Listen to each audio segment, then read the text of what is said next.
বল। আমার তাড়াতাড়ি যাওয়া লাগবে, রান্না করা লাগবে।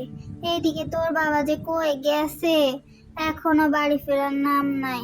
মানুষটা সারাদিন কই কই থাকে, ব্যবসারও যে অবস্থা, কি যে করি।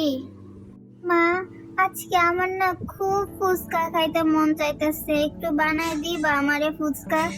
কতদিন ফুচকা খাই না, তোমার হাতের ফুচকা কি যে মজা, একটু বানায় দাও না মা। ফুচকা যে খাবি, বাসায় তেল নাই, ময়দা নাই। দেখি তোর বাবা আসুক, বলে দেখি কি করা যায়। আল্লাহ, ব্যবসার যে কি অবস্থা, কি যে করি, কিভাবে যে সংসার চালাই। আল্লাহ, তুমি আমাদের রক্ষা করো আল্লাহ।